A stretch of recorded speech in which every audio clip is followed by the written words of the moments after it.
Assalamualaikum warahmatullahi wabarakatuh.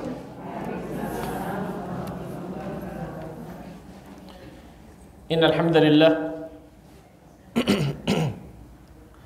nahmaduhu wa nasta'inuhu wa nastaghfiruh wa natubu ilayhi wa na'udzu billahi min shururi anfusina wa min sayyiati a'malina. Man yahdihillahu fala mudilla lahu ومن يضلل فلا هادي له. أشهد أن لا إله إلا الله وحده لا شريك له وأشهد أن محمدا عبده ورسوله صلوات الله وسلامه عليه نبينا وحبيبنا محمد صلى الله عليه وعلى آله وصحبه وسلم. قال الله تعالى في كتابه الكريم: يا أيها الذين آمنوا اتقوا الله حق تقاته ولا تموتن إلا وأنتم مسلمون. أما بعد. Akhwati fiddin, rahimakumullah. Ibu-ibu sekalian, semoga Allah tabaraka wa taala selalu memberikan keberkahan dalam kehidupannya. Alhamdulillah, kita bersyukur kepada Allah atas segala limpahan karunia dan nikmat yang Allah azza wa jalla berikan kepada diri kita semua, sehingga pada kesempatan yang berbahagia ini Allah tabaraka wa ta'ala masih terus melimpahkan berbagai macam nikmatnya, karunia-Nya kepada diri kita semua, sehingga kita dapat duduk di tempat terbaik di atas muka bumi ini, yaitu fi baitin min buyutillah, di salah satu rumah dari rumah-rumah Allah azza wa jalla ini. Tidak lain tidak bukan untuk meningkatkan keimanan kita, meningkatkan ketakwaan kita kepada Allah jalla wa ala. Duduk sejenak di majelis ilmu ini, duduk sejenak di salah satu taman-taman surga di dunia ini, dan semoga Allah azza wa jalla selalu berikan ilmu yang bermanfaat kepada kita semua. Allahumma amin.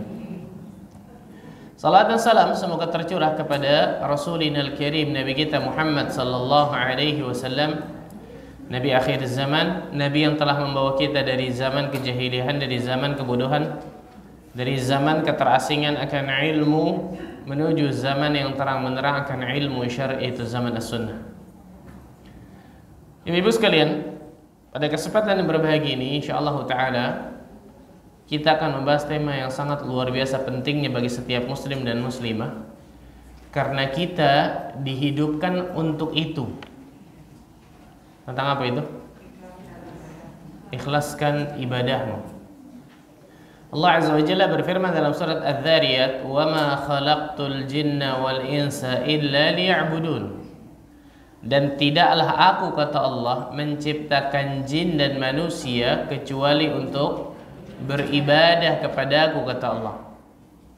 Dan ibadah seseorang tidak akan pernah bernilai kecuali ibadah tersebut memenuhi dua syarat. Ini terkenal dengan syaratan liqabulil amal. Dua syarat diterimanya amal saleh seseorang. Dua syarat diterimanya ibadah seseorang. Yang pertama, syarat pertama yang akan kita bahas, al-ikhlas. Yang pertama, syarat pertama adalah apa? Al-ikhlas. Apa itu ikhlas?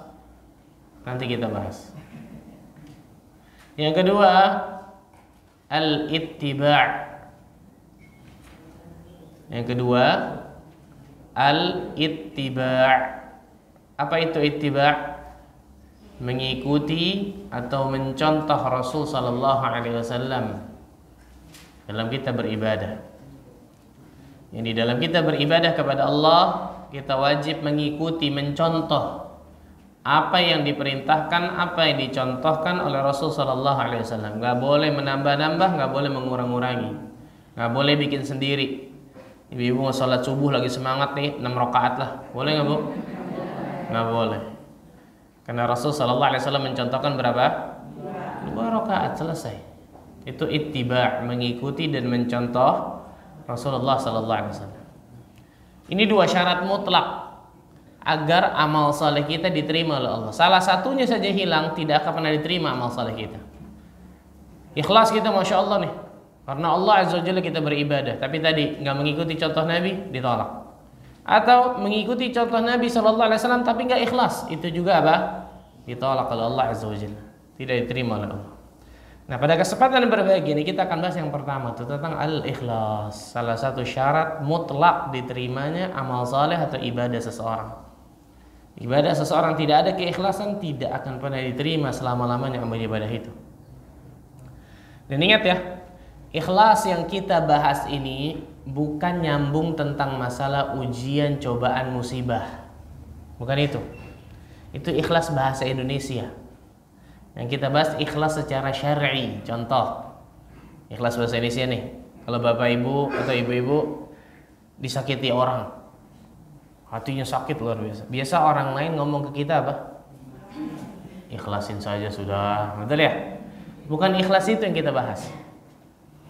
Bukan ikhlas itu yang kita bahas. Karena ikhlas itu ikhlas bahasa Indonesia itu.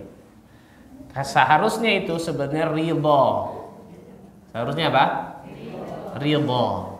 Dalam istilah syar'i namanya ridho, meridhoi, meridhokan.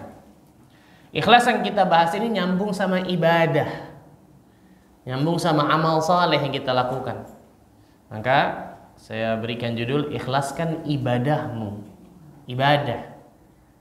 Nah, apa sih ikhlas tersebut? Secara bahasa, ikhlas terambil dari kata-kata khalusa. Secara bahasa, ikhlas terambil dari kata-kata khalusa yang artinya murni, jernih, bersih. Jadi setiap bahasa Arab mempunyai kata dasar, Ibu. Khalusa. Ikhlas terambil dari kata-kata apa?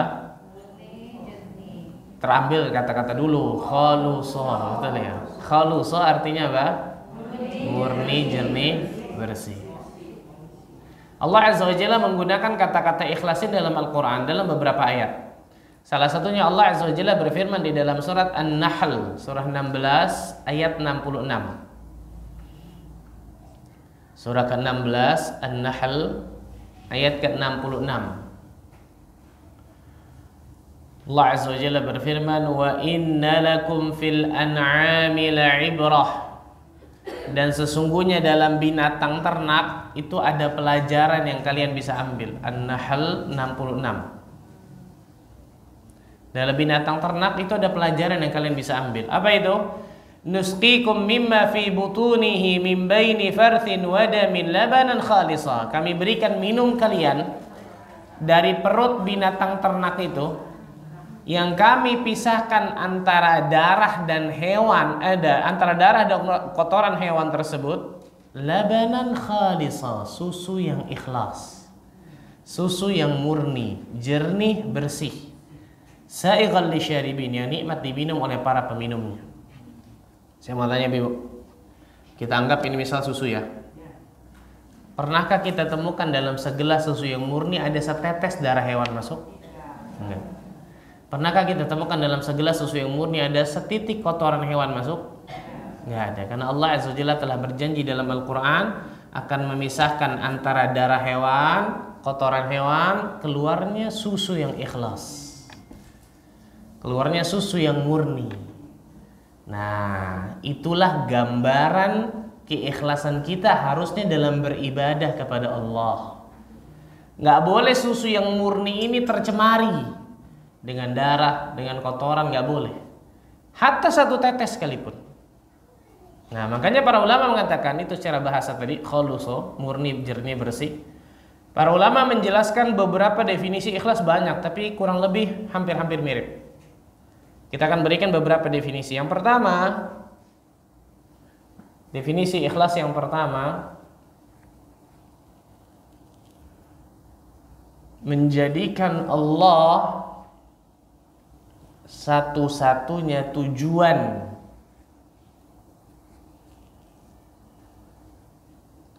menjadikan Allah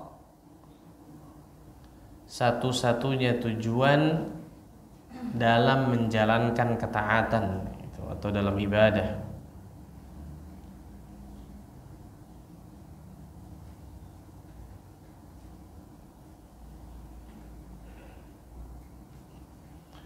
Menjadikan Allah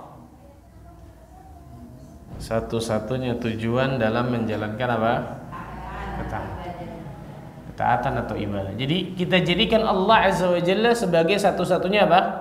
Tujuan dalam beribadah kepada Allah, sebagaimana tadi susu yang murni tadi. Gak ada satupun tujuan-tujuan selain Allah. Misal tujuan ingin dipuji orang, disanjung orang, mendapatkan tempat di hati manusia, ingin dikatakan orang saleh, ingin dikatakan Pak Haji, Bu Hajah, apalagi itu. Apapun itu, betul ya? Gak ada itu sama sekali itu. Atau ingin dapatkan dunia misal, dan seterusnya. Hati-hati.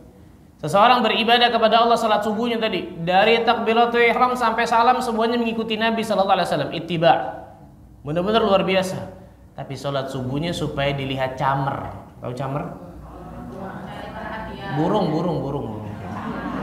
Camar, bukan, salah. Calon mertua. Bukan cari perhatian, caper itu. Tapi caper bisa masuk juga ya, subhanallah. Di salat subuhnya, padahal dari takbiratul ihram dah sampai salam semuanya mengikuti Nabi. Dia tahu ilmunya, tapi hatinya nggak ikhlas karena Allah. Ingin dilihat orang, ingin dipuji orang, ingin mendapatkan tempat di hati manusia. Allah nggak akan terima amal ibadah ini selama-lamanya. Rasulullah sallallahu alaihi wasallam bersabda, Allah berfirman dalam hadis qudsi, "Ana aghna syuraka 'ani syirik." Aku, kata Allah, adalah zat yang paling tidak membutuhkan kesyirikan. Allah nggak butuh sekutu sama sekali. Man 'amila 'amalan asyraka fihi ma'i ghairi taraktuhu wa syirkahu. Barang siapa yang melakukan satu amalan, dia sekutukan diriku dengan selainku, maka aku tinggalkan dia bersama yang dia sekutukan tersebut. Allah nggak butuh syirikat. Allah nggak butuh sekutu. Perhatikan baik-baik. Ini bahayanya ketika seseorang beribadah ada niat yang lain dalam hatinya. Ada niat yang lain di dalam apa? Hatinya. Berarti tadi itu susu yang murni tadi sudah tercemari, betul ya? Sudah tercemari. Yang kedua, definisi ikhlas yang kedua. Definisi ikhlas yang kedua. Kita kasih dua lah. Bonus. Nisyanu ru'yatil khalqi bidawamin nazar ilal khaliq. Melupakan pandangan makhluk. Ini dikatakan Ibnu Qayyim dan seterusnya. Melupakan pandangan makhluk dengan selalu melihat kepada Sang Khaliq. Melupakan pandangan makhluk dengan selalu melihat kepada Sang Khaliq. Nah, ini gampangnya nih, cari mukanya ketika kita beribadah kepada Allah hanya kepada siapa? Allah Sang Khaliq, bukan kepada manusia, bukan kepada makhluk. Ketika kita sholat, ketika kita ibadah, ketika kita bangun malam, ketika kita sedekah, ketika kita haji, umrah, ibadah apapun, amal saleh apapun, cari mukanya hanya kepada Allah, bukan kepada makhluk sama sekali. Ini penting nih, subhanallah. Jadi cari mukanya bukan kepada suami, bukan kepada istri, bukan kepada orang tua, bukan kepada mertua, bukan kepada bos, bukan kepada tetangga, bukan sama sekali. Gak ada sama sekali. Tapi cari mukanya hanya kepada Sang Khaliq. Melupakan pandangan makhluk. Dia nggak ngelihat pandangan makhluk sama sekali kepada dirinya. Mau orang memuji dia, mau orang mencela dia, selama ini diperintahkan oleh Allah dan Rasulnya, saya kerjakan. Karena saya ingin cari mukanya hanya di hadapan Allah Azza wa Jalla, bukan di hadapan apa? Makhluk. Itu namanya ikhlas. Gampang susah nih? Gampang apa susah? Oh diam, Masya Allah. Bilang gampang kayaknya susah, betul ya? Bilang susah kayaknya susah, betul ya? Allah Azza wa Jalla berfirman di dalam surat Al-Bayyinah ayat ke-5. Sini silakan maju, silakan Bu. Sini depan sini bisa. Takutnya yang belakang ini. Maju silakan maju merapat 46.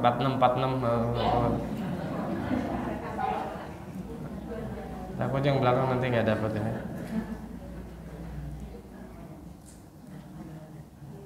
Allah Azza wa Jalla berfirman dalam surat Al-Bayyinah ayat ke-5. 6, jangan nambah-nambahin 5.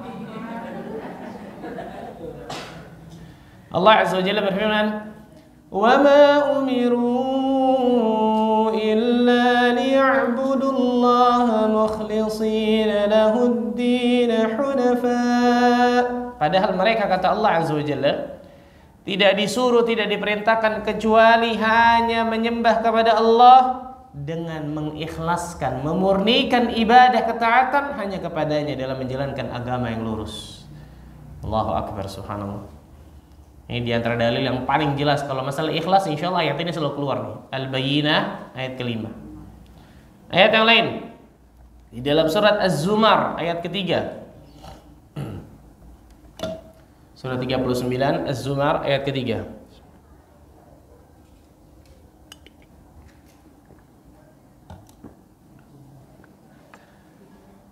Az-Zumar ayat ketiga. Ala lillahi dinul khalis. Ketahuilah, kepunyaan Allah lah, hanya milik Allah lah agama yang ikhlas, agama yang murni ini nih. Nah, hanya milik Allah lah agama yang murni ini, itu agama yang murni dari berbagai macam kesyirikan. Kalau agama ini hanya punya Allah, berarti ibadah kita hanya boleh kita persembahkan kepada siapa? Allah Azza wa Jalla. Perhatikan baik-baik nih.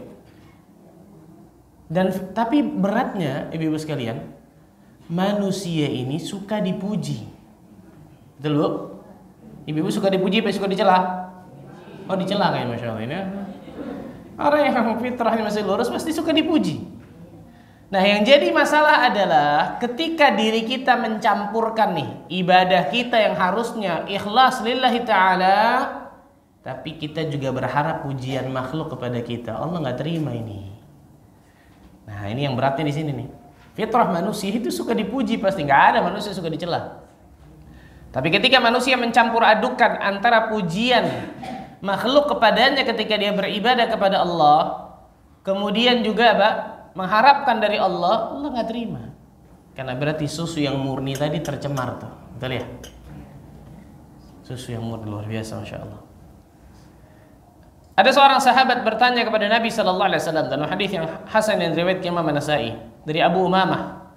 Seorang laki-laki datang kepada Nabi sallallahu alaihi wasallam bertanya, "Ya Rasulullah sallallahu alaihi wasallam, ara'aita rajulan yaghzu yaltamisul ajr wa dzikr?" Bagaimana pendapatmu wahai Rasul sallallahu alaihi wasallam tentang orang yang berjihad di jalan Allah, ingin mendapatkan pahala dan juga zikr. Zikr itu dikenang. Ingin dapat pahala, tapi juga ingin dapat apa?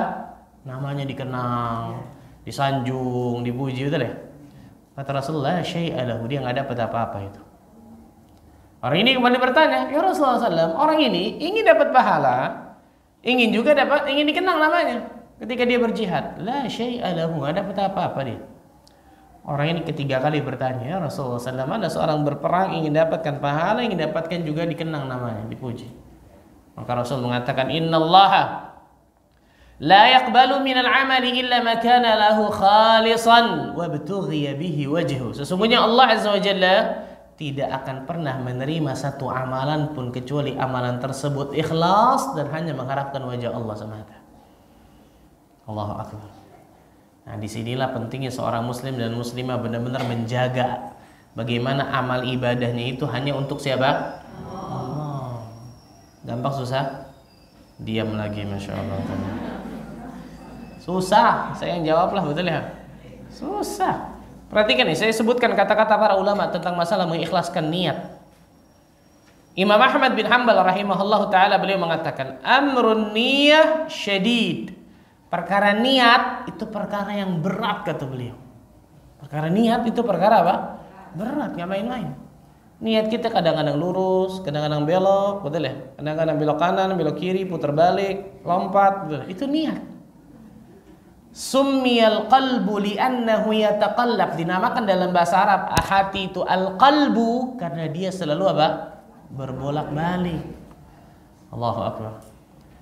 Imam Sufyan Ats-Tsauri beliau mengatakan, "Ma'alajtu syai'an ashadda 'alayya min niyyati," yakni minal ikhlas. Tidaklah aku mengobati sesuatu yang paling sulit, paling berat dalam diriku kecuali mengobati niatku. Allahu Akbar. Mengobati apa? Niat. Li'annahu tataqallabu alaih, karena niatku selalu berbolak-balik. Kadang ikhlas, kadang tidak. kadang lurus, kadang belok. Dan gak ada jaminan hari ini nih, detik ini di tempat ini kita belajar ikhlas, oh masya Allah ikhlas. Keluar dari sini akan ikhlas terus, gak ada jaminan. Pertarungan dengan syaitan, dengan iblis untuk mengikhlaskan amal ibadah kita lillah karena Allah itu sampai kita meninggal. Ini gak ada cerita satu kali lulus terus gitu, gak ada. Hati manusia itu kata Imam Ahmad seperti ibarat bola yang punya dua warna. Bola atau bola? Bentuknya apa? Oh dikira kotak, bola bulat, masya Allah. Bulat. Sebelah warnanya warna hitam, sebelah warnanya warna putih.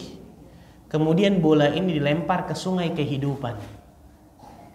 Bola tadi yang hitam, ini putih. Kemudian dilempar ke sungai. Gimana? Kadang yang di atas, betul ya? Itu hati manusia ketika menjalani hidupnya di atas muka bumi ini. Itu niat manusia ketika hidup di atas muka bumi. Subhanallah, begitu terus. Sungai kehidupan. Al-Imam Yusuf bin Asbat rahimahullah berkata, takhlisun niyah min fasadiha ashaddu 'ala al-'amilin min tulil ijtihad. Mengikhlaskan niat dari hal-hal yang bisa merusaknya itu jauh lebih berat daripada harus beribadah dalam jangka waktu yang panjang. Kayaknya kalau kita dua-duanya susah ini masyaallah ini.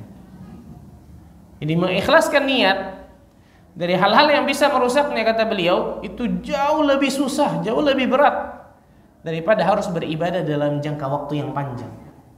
Beribadah dalam jangka waktu panjang, istiqomah itu berat luar biasa. Tapi kata beliau, mengikhlaskan niat kita dalam ibadah-ibadah itu jauh lebih berat. Allahu Akbar. Luar biasa. Al-Imam Yusuf bin Al-Husain, tadi Yusuf bin Asbat, ini Yusuf bin Al-Husain rahimahullah berkata, a'azzu syai'in fid dunya al-ikhlas. Perkara yang paling berat, paling agung di dunia ini adalah ikhlas. Wa kam ajtahidu fi isqatir riya' an qalbi wa ka'annahu yanbutu fihi 'ala launin akhar.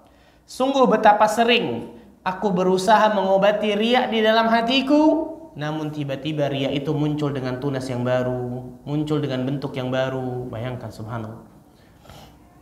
Sebagian ulama sampai mengatakan, aku berusaha untuk mengikhlaskan niat dalam hatiku, menghilangkan riya di dalam hatiku selama puluhan tahun lamanya. Puluhan tahun, bayangkan. Dan itulah manusia. Hati manusia selalu apa? Berbolak-balik. Nah, ini beratnya keikhlasan. Pertanyaan, apa lawan kata dari ikhlas? Nah, apa lawan kata dari ikhlas? Hah? Zalim bukan? Nah, riya dan sum'ah. Ini lawan kata ikhlas ini nih. Riya dan juga apa? Sum'ah. Ini saudara kembar nih. Mungkin beda ibu mungkin. Wallahu a'lam, enggak tahu. Riya dan juga sum'ah. Dalam sebuah hadis yang sahih yang diriwayatkan Imam Ahmad, Rasul sallallahu alaihi wasallam mengatakan di hadapan para sahabat, "Inna akhwafa ma akhafu 'alaikum asyirkul asghar." Sesungguhnya yang paling aku takutkan kepada kalian, bayangkan sahabat Rasul sallallahu alaihi wasallam takut sahabat kena penyakit ini. Inna akhwafa ma akhafu 'alaikum asyirkul asghar. Sesungguhnya paling aku takutkan kepada kalian itu asyirkul asghar, syirik yang kecil. Fasu'ila anhu, ketika ditanyakan apa itu syirkul asghar wahai Rasul sallallahu alaihi wasallam, faqala ar-riya, maka itu adalah riya. Apa itu riya? Segala sesuatu pasti punya, jazakillah khair.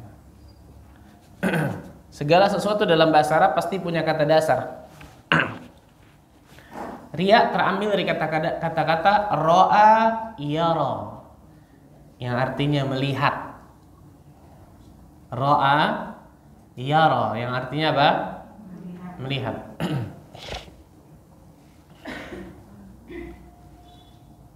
Kalau sum'ah, kata dasarnya apa? Sami'a yasma'u, yang artinya mendengar. Sima', sama'. Kalau riya, ra'a, yara, yang artinya apa? Melihat. Kalau sum'ah, sami'a, yasma'u, mendengar. Apa maksudnya ini? Seseorang beribadah kepada Allah supaya dilihat orang kalau riya. Tapi kalau sum'ah supaya apa?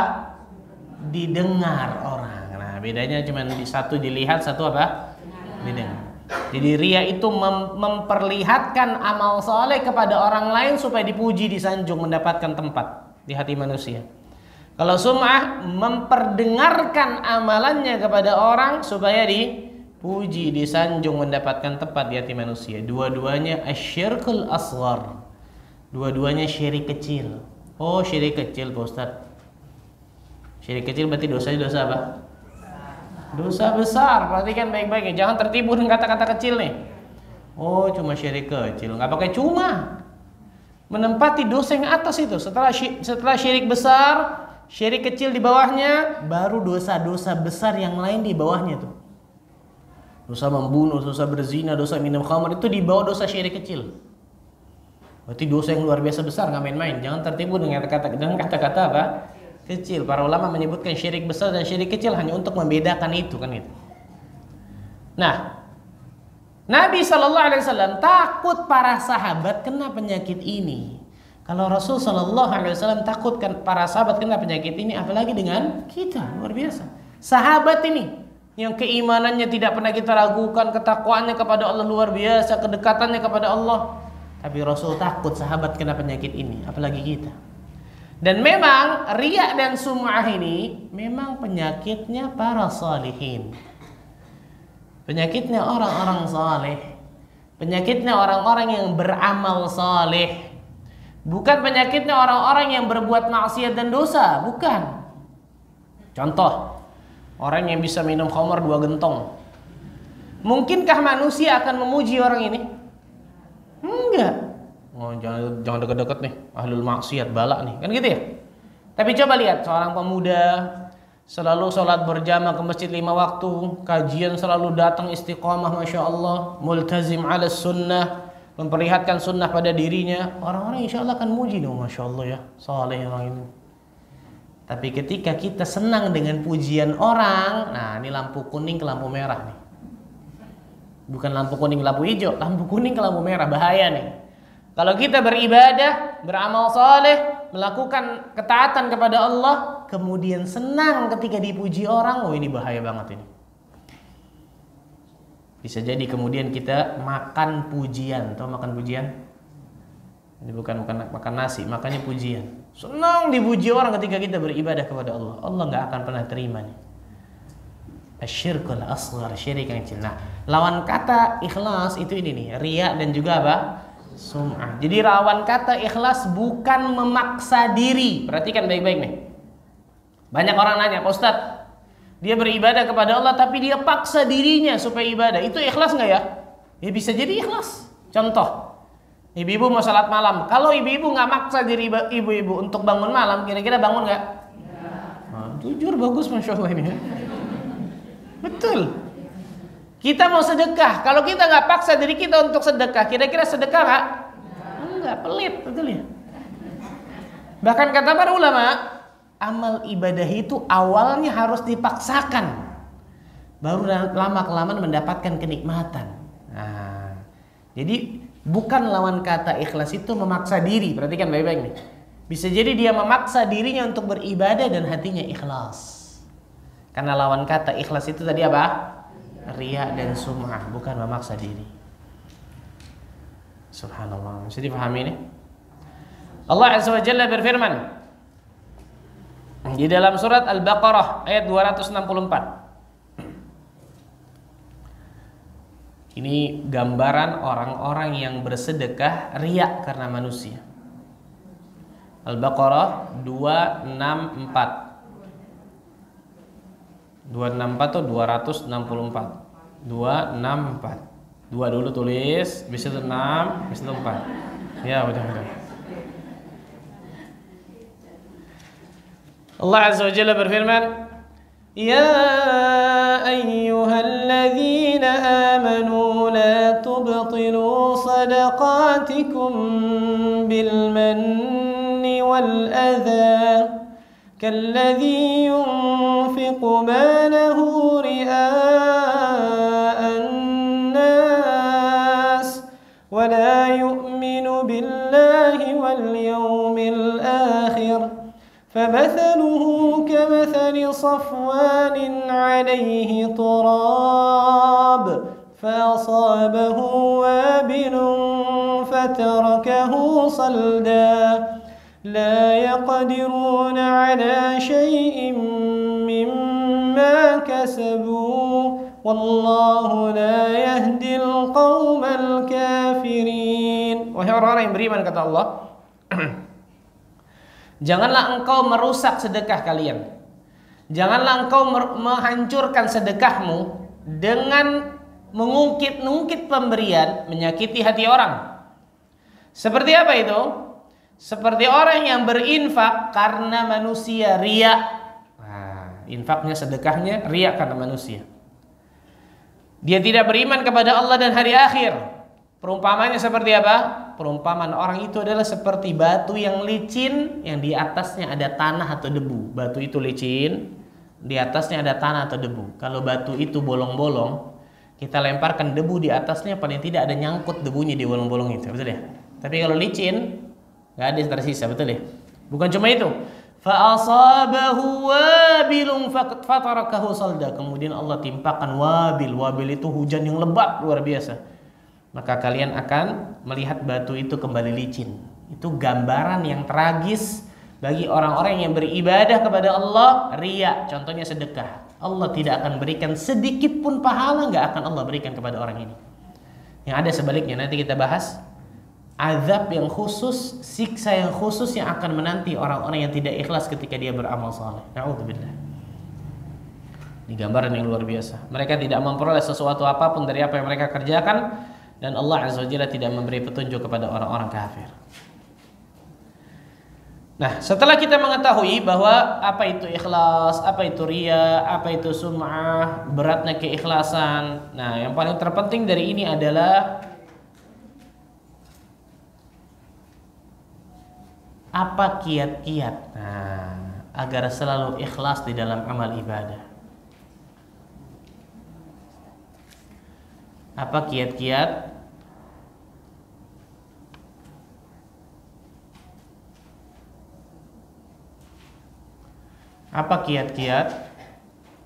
agar selalu ikhlas di dalam ibadah?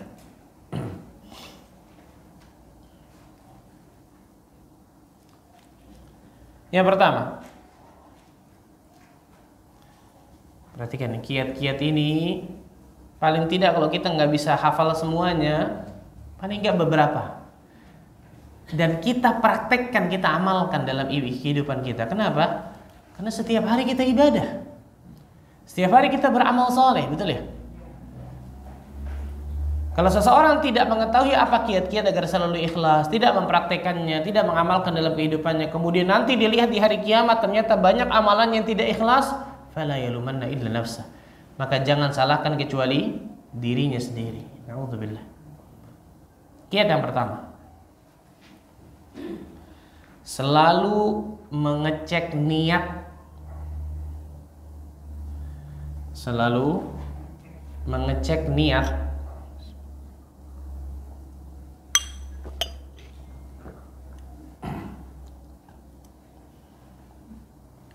Selalu mengecek niat sebelum koma tahu ya koma ya?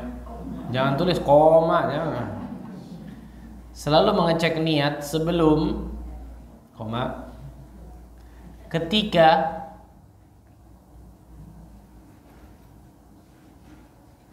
sebelum, ketika, dan setelah beramal saleh. Nah, ini subhanallah. Ini sangat luar biasa pentingnya, tapi ternyata jarang dari manusia yang melakukannya. Selalu ngecek niat kita sebelum kita beramal saleh, ketika sedang beramal saleh, dan setelah beramal saleh 3 kali. Sebelum beramal saleh cek niat kita. Ini saya karena Allah, ingin dapatkan surga, ingin dapatkan rahmat Allah, atau karena ingin dipuji orang doang nih? Atau karena manusia? Atau karena apa? Contoh. Ibu-ibu datang ke sini, dalam hati aja jawabnya ya. Adakah dari ibu-ibu sekalian yang sebelum jalan ke masjid ini, sebelum starter motor, sebelum jalan kaki, sebelum naik angkot, apapun itu, ngecek niat dulu, saya datang ke Masjid Al-Mutmainnah, mau apa nih saya? Mau nuntut ilmu, mau ketemu orang doang, mau mengisi waktu kosong doang. Kan niat manusia banyak, betul ya? Atau mau dilihat orang, atau apa? Paham beri? Kan gitu ya? Hati-hati nih. Adakah dari kita kemudian ngecek seperti itu? Ternyata apa? Jarang. Karena biasanya otomatis jalan begitu aja, betul ya? Padahal ternyata mengecek niat ini luar biasa pentingnya. Jadi sebelum dia beramal soleh, apapun itu, mau kajian, mau apapun, saya datang ke sana, saya melakukan amal soleh ini lillah, ikhlas karena Allah, atau li ghairillah, atau karena selain Allah. Cek niat kita sebelum. Ketika sebelum datang kajian sudah cek, insya Allah saya ingin dapatkan surga datang ke sana. Saya ingin diampuni dosa-dosa saya ingin dapatkan pahala dan seterusnya. Jalan, di jalan ketemu orang, Bu, mau kemana? Mau ke Masjid Al-Mutmainnah, mau ngaji. Masya Allah, saya kepengen kayak ibu gini soleha begini nih, tapi belum bisa. Orang ini datang cuma buat muji kita, jalan habis itu, nggak ikut sama kita. Hati kita gimana tuh? Soleh enggak, soleh enggak, soleh enggak. Betul ya? Cuma gara-gara pujian makhluk kepada kita, niatan tadinya sudah benar lurus, bisa hilang keikhlasannya, betul ya? Wa khuliqal insanu dha'ifa, diciptakan manusia dalam keadaan lemah, luar biasa. Maka jaga tuh, kata para ulama, jaga niat kita ketika sedang beramal. Ketika sedang beramal tuh terjaga niatnya, jangan sampai hilang. Dan setelah beramal soleh supaya apa? Supaya tadi tuh, supaya tidak mengungkit-ungkit amalan dan supaya tidak timbul ujub. Apa itu ujub? Bangga akan dirinya, bangga akan kelebihannya, bangga akan amalannya. Supaya nggak timbul itu tuh. Maka cek niat kita sebelum, ketika, dan juga apa? Setelahnya. Yang kedua.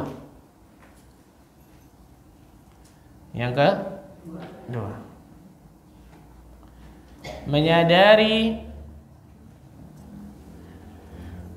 bahwa manusia hanya makhluk yang lemah.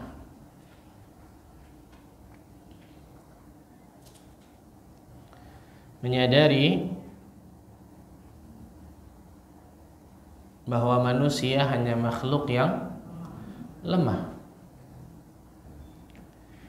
yang tidak bisa memberikan manfaat atau menolak madarat pada diri kita. Menyadari bahwa manusia hanya makhluk yang lemah, yang tidak bisa memberikan manfaat atau menolak madarat pada diri kita. Ini penting nih, ini masalah tauhid nih. Tingkat ketergantungan hati manusia kepada Sang Khaliq, bukan kepada makhluk. Misal, ibu-ibu lagi sholat, Allahu Akbar, ikhlas, sudah ngecek niat sebelumnya, Masya Allah. Rakaat pertama ikhlas, rakaat kedua ikhlas, rakaat ketiga ada seseorang mungkin di sampingnya yang dia harapkan sesuatu dari orang ini, mungkin bosnya, mungkin siapapun lah. Yang tadinya niatnya lurus geser tuh, set, betul ya. Yang tadinya niatnya untuk hanya karena Allah Azza wa Jalla ikhlas, dia diharapkan sesuatu dari orang ini. Maka apa yang harus dia lakukan? Mengembalikan ke rel ikhlasnya lagi, berusaha. Ingat bahwa amal soleh gak akan pernah dibalas kecuali ikhlas. Ingat tentang surga, ingat tentang neraka. Sempat hilang lagi, balikin lagi. Sempat hilang lagi, balikin. Yang akan Allah lihat endingnya, ujungnya nanti. Ketika assalamualaikum, assalamualaikum. Ikhlas apa enggak? Ya, kita mau jalan ke Bandung, nyampainya ke Bogor, nggak nyambung tuh, betul ya? Maksudnya apa? Amal ibadah itu yang nyambung, yang satu kesatuan, yang akan Allah lihat itu awal dan akhir. Awal dan akhir. Perhatikan baik-baik.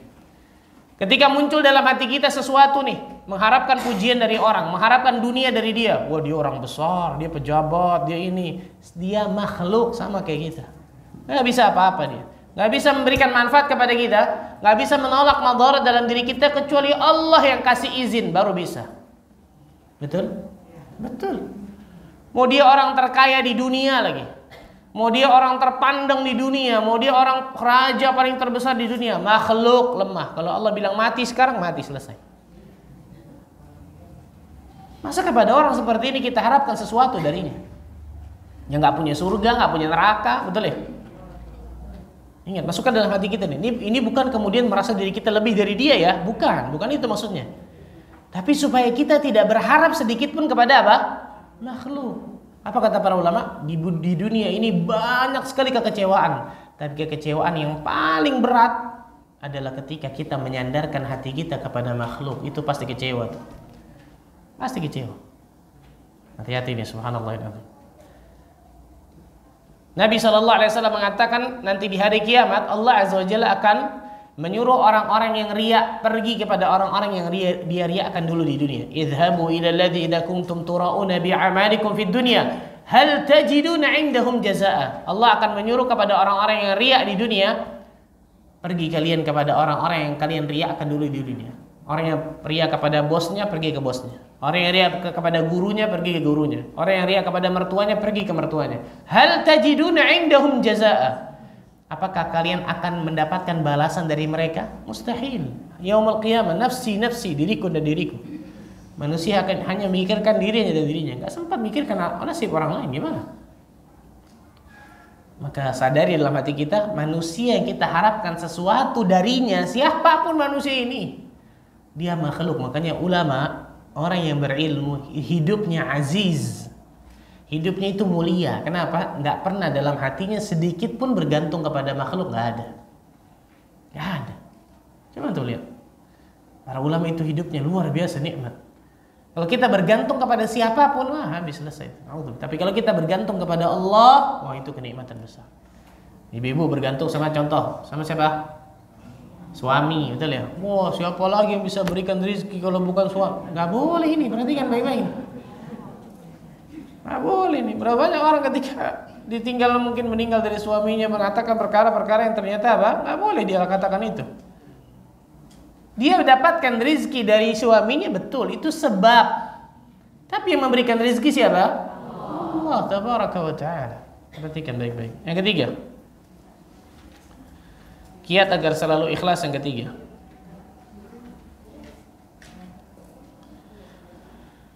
melupakan atau tidak mengingat-ingat lagi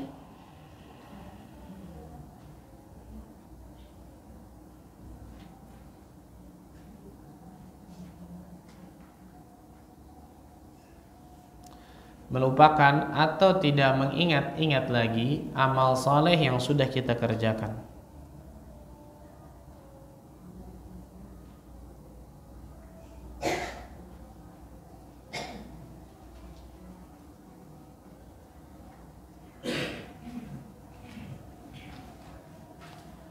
Melupakan dan tidak mengingat-ingat lagi amal soleh yang sudah kita kerjakan. Ini untuk apa? Gunanya ada dua. Yang ketiga nih, manfaatnya ada dua. Yang pertama, agar tidak timbul ujub. Kita lupakan amal soleh tersebut, nggak usah diingat-ingat, agar tidak timbul apa? Ujub dalam diri kita. Yang pertama,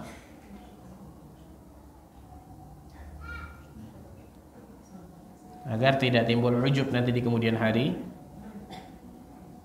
Oh itu saya tuh yang bangun tuh, oh itu saya yang ini tuh, saya yang ini. Nah hati-hati nih.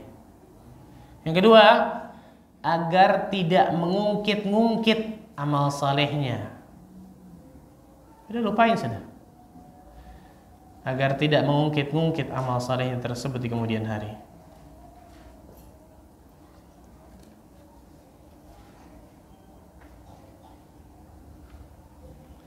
Agar tidak mengungkit-ngungkit amal salehnya di kemudian hari. Melupakan dan tidak mengingat-ingat lagi di sini bukan berarti kemudian tidak berdoa, ya Rabbana taqabbal minna innaka antas samiul alim. Itu tetap, betul ya? Itu insyaallah tetap berdoa kepada Allah agar Allah terima amal saleh kita. Tapi melupakan dan tidak mengungkit-ngungkit ini supaya dua ini nih. Supaya di kemudian hari tidak timbul ujub dalam diri kita dan tidak mungkit-mungkit amal saleh kita kepada orang lain atau kepada Allah bahkan. Ya Allah, saya sudah ini, saya sudah ini, saya sudah ini, saya sudah ini. Kok nggak dikabul-kabulkan ya doa saya? Nggak usah. Mau apa disebutin kayak gitu, subhanallah. Ini berbeda ketika seseorang bertawasul dengan amal salehnya, ini lain cerita. Ya Allah, kalau amal saleh ini ikhlas aku lakukan, tolong kabulkan doaku. Ini lain. Tapi kalau mengungkit-ungkit seakan-akan kemudian apa? Seakan-akan protes sama Allah Azza wa Jalla, suudzon kepada Allah. Yang lebih parah lagi tadi, ujub, banggakan dirinya, banggakan amal salehnya. Enggak usah. Enggak usah. Ini yang ketiga. Yang keempat.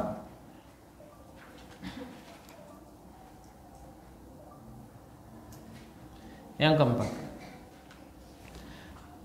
Mengingat, nah ini yang saya katakan tadi, azab yang khusus. Azabnya khusus, bayangkan siksanya khusus.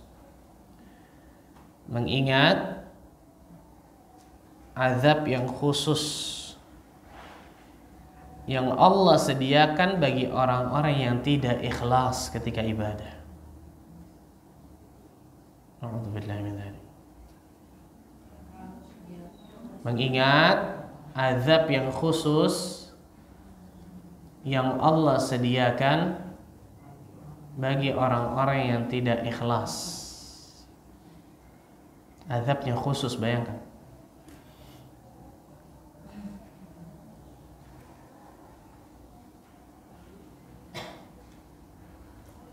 Apa itu azabnya? Ada banyak. Salah satunya Rasul sallallahu alaihi wasallam mengatakan, "Man samma'a samma'a Allahu bih, wa man yura'i yura'i Allahu bih." Barang siapa yang berbuat sum'ah, apa tadi sum'ah? Memperdengarkan amalannya supaya dipuji orang, disanjung orang, mendapatkan tempat di hati manusia, maka Allah akan bongkar di hari kiamat nantinya. Fulan telah berbuat sum'ah nih, ketika dia beramal ini, di tempat ini, detik ini, di hadapan manusia.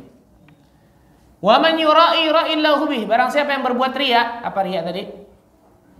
Memperlihatkan amalannya supaya dipuji orang, disanjung, mendapatkan tempat di hati manusia. Allah juga akan bongkar perbuatan itu. Ibu-ibu sekalian, di dunia saja, kalau orang ketahuan dia berbuat riya ketika beramal soleh, malu nggak? Luar biasa malunya, betul ya? Ini di yaumul qiyamah, di hadapan seluruh makhluk. Di hadapan seluruh makhluk, Allah Azza wa Jalla akan bongkar. Fulan telah riya, telah sum'ah ketika dia beramal soleh ini. Dia ingin dipuji orang, dia ingin disanjung orang. Di hadapan seluruh makhluk. Ini azab tersendiri nih. Na'udzubillah min dzalik. Yang kedua, hadis ma'ruf tentang 3 orang yang paling pertama diadili di hari kiamat. Yang pertama, rajulun ustushhid, orang yang mati syahid. Fa'arafa ni'amahu fa'arafaha. Kemudian Allah sebutkan tentang nikmat-nikmat yang Allah berikan kepadanya, dia mengakuinya. Berupa pandai memainkan pedang, keberanian yang hebat, strategi perang. Allah bertanya kepada orang ini, "Wa ma 'amilta fiha ya fulan?" Untuk apa engkau berbuat semua ini berjihad untuk apa? Allah ngetes dia. Masih mau bohong orang ini. Fika ya Allah, karenamu ya Allah ikhlas. Kadzabt, bohong kau, dusta, kata Allah. Engkau melakukan itu semua liyuqal annaka jari, agar manusia anggapmu orang-orang yang pemberani, pahlawan. Faqad qil, dan engkau telah dapatkan itu di dunia. Perhatikan nih. Berarti dari hadis ini terkadang Allah Azza wa Jalla mengabulkan permohonan orang-orang yang riya di dunia. Dia mau apa nih? Dia elu-elukan masyarakat, namanya naik luar biasa di manusia, nih Allah kasih nih di dunia doang. Tapi apa yang mereka dapatkan di hari akhirat? Thumma umira bihi fasuhiba ala wajhihi thumma ulqiya fin nar. Kemudian malaikat diperintahkan untuk menyeret mukanya, mencampakkan ke dalam api neraka. Orang pertama. Orang yang kedua, rajulun ta'allama al-ilma wa 'allamahu wa qara'a al-Qur'an. Seorang yang belajar ilmu agama, mengajarkan ilmu agama, membaca Al-Quran. Allahu Akbar, seorang da'i berarti ini. Belajar ilmu agama, mengajarkan ilmu agama kepada manusia, baca Al-Quran. Kemudian Allah sebutkan nikmat-nikmat yang Allah berikan kepadanya. Dari ilmunya luar biasa, retorika dakwahnya mungkin bagus, Masya Allah, baca Qurannya mungkin luar biasa bagus. Wa ma'amilta fiha ya fulan. Untuk apa engkau berbuat semua itu, untuk apa? Ikhlas karenamu ya Allah, fika ya Allah. Kadzabt, bohong, dusta engkau. Allah Azza wa Jalla Maha tahu, betul ya? Engkau melakukan itu semua liyuqal annaka alim, liyuqal annaka qari, agar manusia menganggapmu orang yang alim, pintar akan ilmu agama Allah. Qari, pintar baca Al-Qur'anul Karim. Faqad qil, dan engkau telah dapatkan itu di dunia. Thumma umira bihi fasuhiba ala wajhihi thumma ulqiya fin nar. Kemudian malaikat diperintahkan untuk menyeret mukanya, mencampakkan ke dalam api neraka. Nasallallahu alaihi wasallam. Orang yang ketiga. Rajulun wasa'allahu rizqahu wa amwalahu. Seorang yang Allah luaskan rizkinya dan hartanya. Wah, kaya raya Masya Allah orang ini. Hartanya berlimpah, rekeningnya gendut, betul ya Masya Allah. Rumah mewahnya punya, emasnya, wah sebanyak-banyak nih, luar biasa. Allah bertanya kepada dirinya, wa ma'amilta fiha ya fulan. Untuk apa engkau pergunakan harta ini semuanya, untuk apa? Apa kata orang ini? Ya Allah, tidak ada satu jalan di mana jalan tersebut engkau ridhai kecuali pasti aku infakkan hartaku di jalan itu. Kadzab, kata Allah, bohong, kau dusta. Kau melakukan itu semua liyuqal annaka jawad, agar manusia menganggapmu orang-orang yang apa? Dermawan, baik hati, murah hati, dan engkau telah dapatkan itu di dunia. Thumma umira bihi fasuhiba ala wajhi thumma ulqiya fin nar. Kemudian malaikat diperintahkan menyeret mukanya, mencampakkan ke api neraka. Dalam hadis yang lain, Abu Hurairah radhiyallahu anhu ketika ingin meriwayatkan hadis ini kepada orang lain, pingsan. Sadar lagi, mau riwayatkan kepada orang lain, pingsan lagi. Sadar lagi, mau riwayatkan, pingsan. Bayangkan saking takutnya dengan hadis ini. Karena Rasul sallallahu alaihi wasallam mengatakan kepada Abu Hurairah dalam hadis yang lain, dalam riwayat yang lain, "Ya Abu Hurairah, ulaika thalatha awwalu khalqillah tus'aru bihimun nar yaumil qiyamah." Wahai Abu Hurairah, ketiga orang ini neraka pertama kali dipanaskan, dinyalakan untuk mereka. Azabnya khusus, betul ya? Siksanya khusus, menjadi koreknya bahan bakar api neraka jahanam. Nauzubillah. Maka ketika kita ingin riak nih, ingin sum'ah dalam hati kita, kita ingat tentang azab ini, masa masih berani sih? Betul ya? Mengingat azab yang khusus, mengingat siksa yang khusus yang Allah sediakan bagi orang-orang yang tidak ikhlas ketika dia beribadah kepada Allah. A'udzubillah min dzalik, as-salatu alaihi. Ini mengerikan, luar biasa. Yang kelima, yang ke takut akan su'ul khatimah.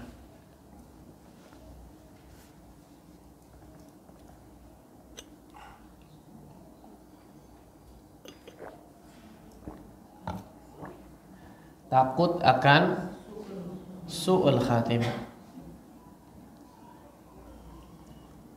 Orang-orang yang selalu riya, selalu sum'ah di dalam amal ibadahnya, ditakutkan Allah Azza wa Jalla akan wafatkan dia dalam keadaan seperti itu. Kan lagi riya, Allah detik itu Allah wafatkan, gimana tuh? Riya tadi buat dosa apa? Dosa kecil, dosa besar? Dosa besar, betul ya? Meninggal dalam keadaan melakukan dosa besar, su'ul khatimah, na'udzubillah min dzalik. Bayangkan. Na'udzubillah. Kullu ina'in bima fihi yandah. Setiap ina itu ceret, bejana, itu akan keluar persis seperti yang di dalamnya. Dalamnya teh, dituangnya teh. Dalamnya kopi, dituangnya kopi. Nggak mungkin dalamnya air putih, dituangnya tiba-tiba jadi teh, sulap namanya, betul ya? Maksudnya apa? Kebiasaan kita manusia di dunia ini biasanya keluarnya di sakaratul maut. Perhatikan nih, man 'asha 'ala syai' mata 'alaihi. Barang siapa yang hidup di atas suatu pola kebiasaan, maka biasanya Allah akan wafatkan di pola kebiasaannya tersebut. Kebiasaannya ngapain nih? Gibahin orang. Jangan kaget ketika lagi gibahin orang, mood tiba-tiba mati, naudzubillah. Tiba-tiba lagi beribadah riya, naudzubillah, Allah cabut nyawanya. Gimana tuh? Su'ul khatimah, naudzubillah. Allahu akbar. Dalam hadis disebutkan, innar rajula la ya'malu bi'amali ahlil jannah. Sesungguhnya ada seorang laki-laki beramal dengan amalan penghuni surga, hatta ma yakunu bainahu wa bainaha illa dhira', sampai tidak memisahkan antara dirinya dan surga kecuali cuma sehasta. Fayasbiqu alaihi alkitab, kemudian catatan takdirnya mendahului dirinya, fayamalu bi'amali ahlin nar fayadkhuluha. Kemudian Allah Azza wa Jalla, dia melakukan amal-amal penghuni neraka di akhir hayatnya, Allah masukkan dia dalam neraka. Hadis ini ada penjelas dari hadis yang lain. Ini hadis yang riwayat Imam Bukhari. Ada penjelas dari hadis yang lain, riwayat Bukhari juga, riwayat Abu Dawud. Innar rajula la ya'malu bi'amali ahlil jannah fima yabdu linnas. Sesungguhnya ada seorang laki-laki beramal dengan amalan penghuni surga dalam pandangan manusia. Jadi manusia ngelihat itu amal saleh, tapi ternyata di dalam hati orang tersebut tidak apa? Ikhlas. Siapa yang tahu ini? Allah subhanahu wa ta'ala. Maka orang seperti ini ditakutkan ketika di akhir hayatnya Allah akan wafatkan dia dalam keadaan apa? su'ul khatimah. Na'udzubillah. Nasallallahu alaihi wasallam. Yang keenam, sering menyembunyikan amal saleh.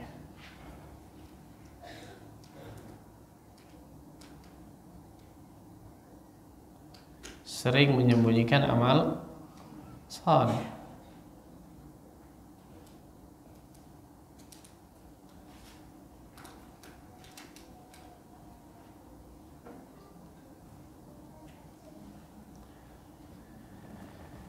Allah tabaraka wa taala berfirman dalam surat Al-Baqarah ayat 271. Al-Baqarah ayat 271.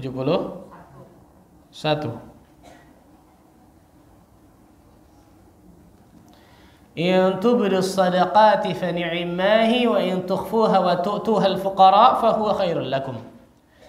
Jika kalian menampakkan sedekah kalian, itu baik dengan syarat ikhlas. Dan jika kalian menyembunyikannya dan memberikannya kepada orang fakir, itu lebih baik. Dari ayat ini kata para ulama mengambil kesimpulan, amal saleh hukum asalnya itu lebih bagus disembunyikan. Ya, hukum asal ya.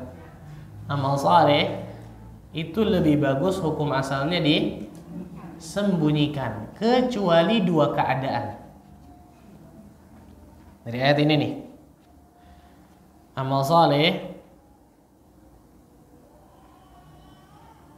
hukum asalnya itu lebih bagus disembunyikan, kecuali dua keadaan.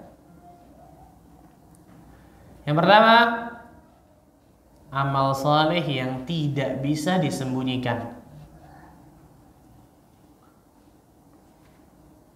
Amal saleh yang nggak mungkin bisa disembunyikan. Karena ada amal saleh yang bisa disembunyikan, ada amal saleh yang nggak bisa disembunyikan. Contoh, ibu-ibu datang ke sini nih, kan nggak mungkin ibu-ibu semua pakai helm satu-satu, betul ya? Siapa ini? Saya nggak mau, nanti takut teriak, masya Allah. Nggak bisa, nggak mungkin. Laki-laki sholat berjamaah ke masjid. Kenapa nggak sholat berjamaah ke masjid, Pak? Saya takut teriak, ngeles ini. Amal soleh itu amal soleh nggak mungkin bisa disembunyikan. Beda sedekah, bisa nggak? Bisa. Sholat malam, bisa nggak? Istighfar, bisa nggak? Zikir, doa, baca Quran, bisa semua tuh, betul ya? Jadi puasa sunnah betul, masya Allah. Ada sebagian amal soleh yang nggak mungkin bisa disembunyikan. Umroh, haji, nggak kelihatan orang. Gimana caranya? Mustahil. Nuntut ilmu misal, nggak bisa. Tapi ada amal-amal saleh yang memang bisa disembunyikan. Maka amal-amal saleh yang bisa disembunyikan, usahakan ada amal saleh yang cuma diri kita dan Allah yang tahu. Nah, karena itu biasa akan lebih menjaga keikhlasan kita, kata para ulama. Yang kedua, amal saleh lebih bagus disembunyikan kecuali dua keadaan. Yang kedua, kalau kita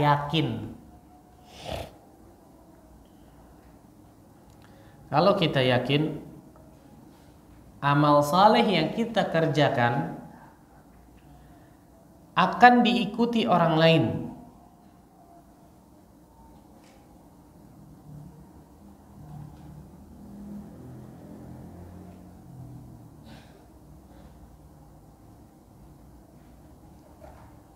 Kalau kita yakin amal saleh yang kita kerjakan akan diikuti orang lain, maka ditampakkan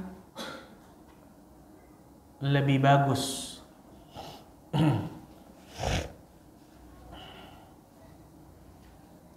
Maka ditampakkan lebih bagus. Kenapa? Kenapa, Bu? Nah, karena kita akan dapatkan pahala mereka. Man dalla ala khairin falahu mithlu ajri fa'ilih. Barang siapa yang menunjuki kepada kebaikan, maka dia akan mendapatkan pahala orang yang mengikutinya. Jadi niatnya ketika dia menampakkan itu supaya orang tahu ini sunnah, orang ngikutin, saya dapat pahala mereka. Contoh, ibu-ibu masang status WA atau IG. kajian di Masjid Al-Mutmainnah dengan Ustadz Ahmad Bazher jam 8 dan seterusnya, supaya orang sebanyak-banyaknya baca datang. Betul ya? Siapapun yang datang dengan membaca flyer tersebut yang mungkin kita bikin atau kita sebar, kita dapatkan pahala orang tersebut tanpa dikurangi sedikit pun tuh. Jadi niatnya bukan untuk riya, tapi untuk apa?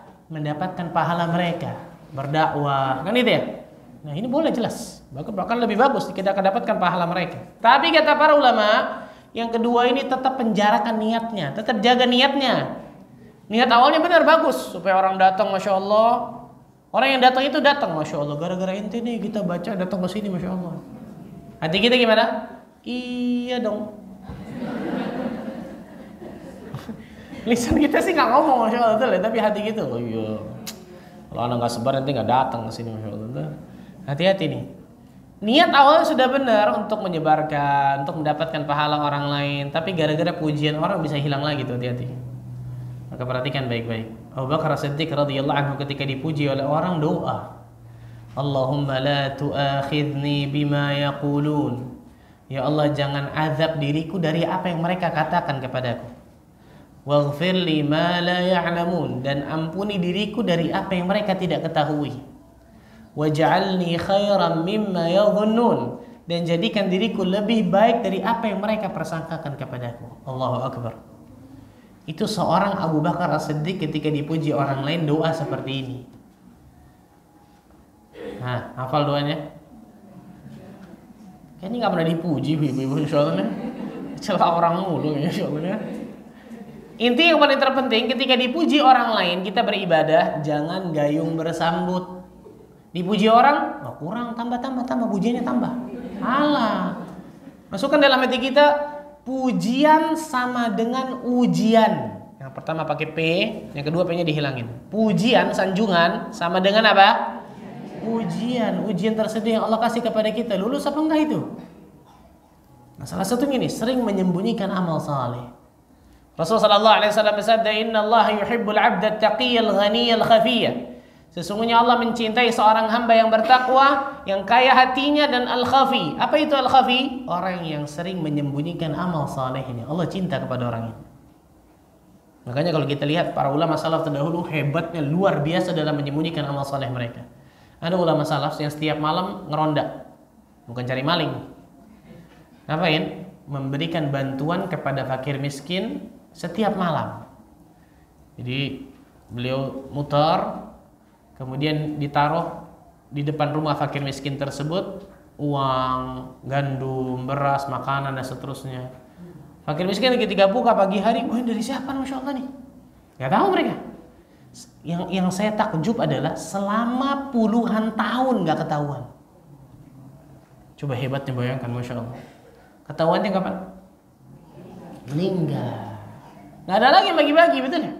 Dan ketika dimandikan, beliau ada sesuatu bekas hitam yang di sebelah pundaknya seperti seseorang yang memanggul sesuatu yang berat dalam jangka waktu yang panjang.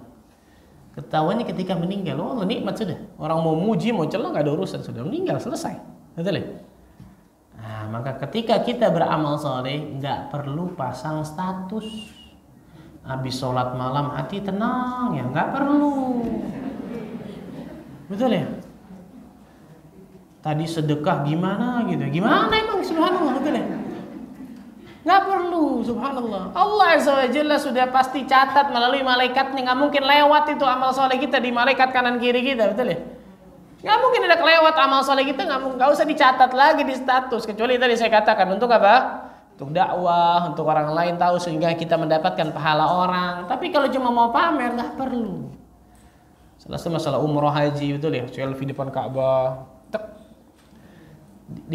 Kemudian dipajang. Kalau cuma foto kenang-kenangan, fadhal kan gitu ya. Tapi kalau kemudian sampai dipajang, orang memuji, hati kita lemah, ikhwan. Hati manusia ini lemah luar biasa. Nggak perlu. Orang yang cerdas itu orang yang bisa menyembunyikan amal solehnya sebagaimana orang lain pintar menyembunyikan amal buruknya. Cerdas orang ini. Orang ketika berbuat maksiat dan dosa, mau diketahui orang nggak? Nggak mau, betul ya? Orang yang cerdas kata para ulama itu orang yang bisa menyembunyikan amal salehnya sebagaimana orang lain pintar menyembunyikan amal keburukannya. Nggak mau diketahui orang. Ini istimewa, masya Allah. Dan ini ciri khas orang yang saleh. Semakin kita banyak menyembunyikan amal saleh kita, semakin Allah akan perbaiki amal-amal yang kelihatan kita. Hah? Yang keberapa? Yang ketujuh. Yang ketujuh, berdoa kepada Allah Azza wa Jalla. Yang ketujuh, berdoa kepada Allah. Nah, ada yang hafal doa agar selalu ikhlas yang diajarkan Nabi sallallahu alaihi wasallam agar terhindar dari syirik besar dan syirik kecil? Hafal? Oh, udah pada ikhlas semua kayaknya, Masya Allah ini. Ada yang doa, subhanallah. Allahumma inna na'udzu bika min an nusyrika bika syai'an na'lamuhu wa nastaghfiruka lima la na'lamu. Allahumma inni a'udzu bika min an usyrika bika wa ana a'lamu astaghfiruka lima la a'lam. Sama. Yang pertama dhamir nahnu, yang kedua dhamir ana. Hafal? Masya Allah, boleh ikhlas, hebat Masya Allah. Nggak doa sama Allah.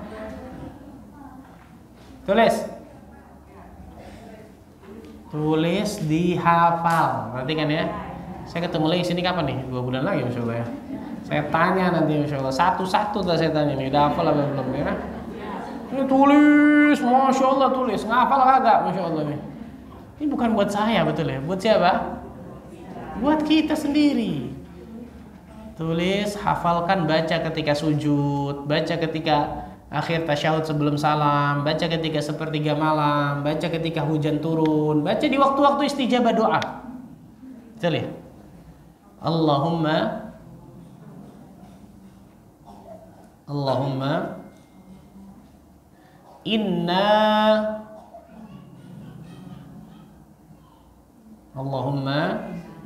inna na'udzu bika. Allahumma inna na'udzu bika. Bukan au na'udzu. Au. Ada yang au, ada beda. Ini dhamirnya nahnu. Na'udzu. Allahumma inna na'udzu bika. Au aja maksudnya. Allahumma inna na'udzu bika min an nusyrika bika. Min an nusyrika bika syai'an na'lamuhu.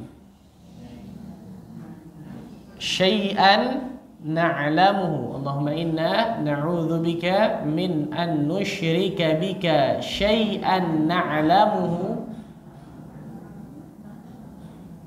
Allahumma inna na'udzu bika min an nusyrika bika syai'an na'lamuhu.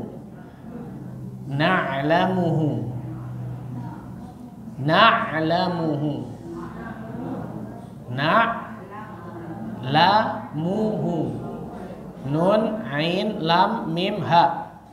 Na'lamuhu. Wa nastaghfiruka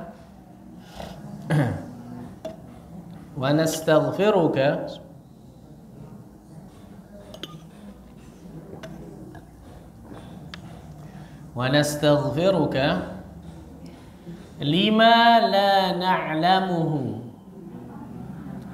Lima la na'lamuhu.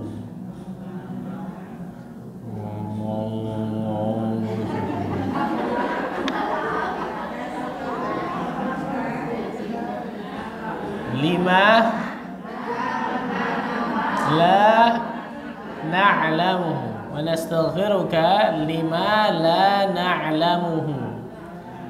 Allahumma inna na'udzu bika min an nusyrika bika syai'an na'lamuhu wa nastaghfiruka lima la na'lamuh. Lima la na'lamuh kalau dibatikan. Kalau di lima la na'lamuhu sama aja. Hafal? Insyaallah. Allahumma inna bisa, tapi itu juga bisa dhamirnya nahnu, itu dhamirnya bisa dhamirnya ana, itu dhamir nahnu kami. Kalau dhamir ana sama aja. Allahumma inni a'udzu, ini baru a'u nih. Allahumma inni a'udzu bika min an usyrika bika wa ana a'lam wa astaghfiruka lima la a'lam. Ntar ngapalin ntar, lanjut dulu, masyaallah. Oh, artinya belum betul, subhanallah.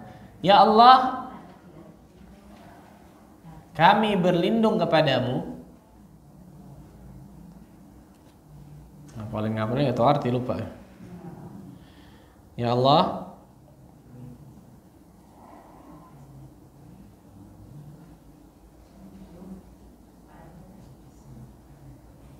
kami berlindung kepadamu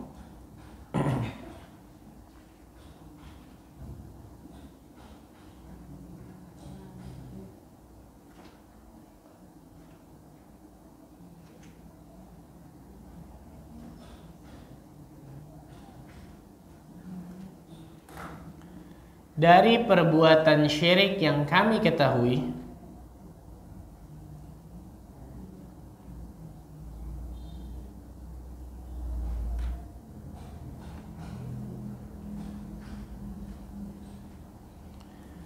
dari perbuatan syirik yang kami ketahui.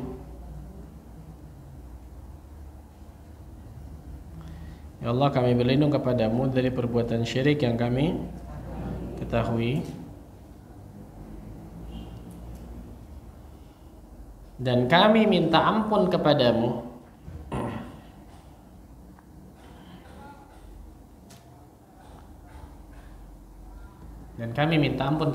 dari perbuatan syirik yang kami tidak ketahui. Itu berlindung dari syirik besar dan syirik kecil maksudnya. Ya Allah, kami berlindung kepadamu dari perbuatan syirik yang kami ketahui, maksudnya syirik besar nih. Kami ketahui ini syirik besar maksudnya. Dan kami minta ampun kepadamu ya Allah dari perbuatan syirik yang kami nggak ketahui. Jadi terkadang seseorang melakukan kesyirikan kecil, riya, sum'ah, dia nggak sadar dia melakukan itu. Maka disebut oleh Nabi asyirkul khafi, syirik yang ngumpet, syirik yang tersamar, syirik yang terselubung, nggak kelihatan. Jadi terkadang seseorang melakukan kesyirikan ini, ternyata dia nggak sadar melakukan kesyirikan tersebut. Nah, perhatikan baik-baik ini. Ini disebutkan oleh para ulama. Yang keberapa? Yang ke-8, malu kepada Allah.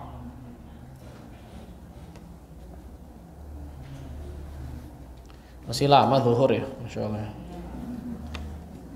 Saya cuma ngomong masih lama zuhur, bukannya sampai zuhur. Malu kepada Allah. Ibadah yang harusnya kita persembahkan kepada Allah Azza wa Jalla, tapi kita persembahkan kepada selain Allah. Malu harusnya kepada Allah. Allah berikan kenikmatan kepada kita, yang kenikmatan itu harusnya kita persembahkan kepada Allah ibadah kita, malah kita persembahkan kepada selain Allah. Malu. Kalau ada orang saja, walillahi mathalul a'la, tanpa menyamakan Allah dengan makhluknya. Kalau ada orang tua memberikan kebaikan luar biasa, Masya Allah, kepada anaknya, tapi anak ini berbuat baiknya sama orang tua orang lain, bukan orang tua dirinya. Gimana kira-kira? Orang tua sakit hati, betul ya? Itu manusia yang nggak bisa berikan macam-macam kepada manusia lainnya. Manusia nggak bisa berikan kesehatan, manusia nggak bisa berikan hidayah, manusia nggak bisa berikan surga. Allah Azza wa Jalla bisa berikan semuanya. Kok kita palingkan ibadah kepada selain Allah? Apa nggak malu kita? Betul ya? Yang ke-9, berjuang melawan hawa nafsu. Harus berjuang melawan hawa nafsu kita, karena hawa nafsu kita akan selalu mengarahkan kepada keburukan. Inna nafsa la'ammaratun bisu. Sungguhnya hawa nafsu seseorang akan mengarahkan selalu kepada apa? Keburukan. Maka harus berjuang untuk menundukkan, melawan hawa nafsu kita yang selalu mengarahkan kepada keburukan. Dan perjuangannya bukan sekali dua kali, terus menerus sampai kita mati berarti. Walladzina jahadu fina lanahdiyannahum subulana. Orang-orang yang berjihad bersungguh-sungguh untuk terus mencari keridhaan kami, kata Allah, pasti kami akan berikan jalan-jalan kami kepadanya. Yang terakhir, yang ke-10. Nah, yang ke-10 ini insyaallah akan jadi tema bahasan kita selanjutnya. Mengetahui keutamaan atau faedah dari keikhlasan. Mengetahui keutamaan atau faedah dari keikhlasan. Ini untuk motivasi diri kita nih. Mengetahui keutamaan atau faedah dari apa? Kalau saya ikhlas, saya akan dapatkan 1, 2, 3, 10, 20, 30. Ada banyak sekali luar biasa keutamaan dan faedah yang akan didapatkan kalau dia ikhlas lillahi ta'ala, dunia akhirat. Ini akan menjadi tema bahasan kita selanjutnya. Jadi insyaallah, subhanallah. Sekarang bulan apa? Saya safar nggak ini? Sebentar. Oh enggak bisa, insyaallah aman. Bisa insyaallah. Alhamdulillah. Insyaallah ta'ala kedepannya kita akan bahas ini. Apa saja keutamaan yang akan didapatkan, faedah yang akan didapatkan ketika orang itu ikhlas. Allah akan ampuni dosa-dosanya, Allah akan berikan kebahagiaan dunia akhirat luar biasa sebanyak-banyaknya. Ini untuk memotivasi diri kita nih. Kalau saya ikhlas, saya akan dapatkan keutamaan ini nih. Tapi kalau saya tidak ikhlas, satupun keutamaan itu nggak ada yang saya dapatkan, bahkan sebaliknya itu azab yang khusus yang akan menanti diri saya. Allahu a'lam bishawab. Ini 10 hal kiat agar selalu ikhlas. Semoga Allah Azza wa Jalla berikan keikhlasan bagi diri kita, dan semoga Allah Azza wa Jalla jadikan diri kita orang yang selalu mendapatkan hidayah taufik untuk meniti siratal mustaqim. Allahumma amin. Silakan kalau ada yang mau bertanya. Ya. Waalaikumsalam warahmatullahi wabarakatuh.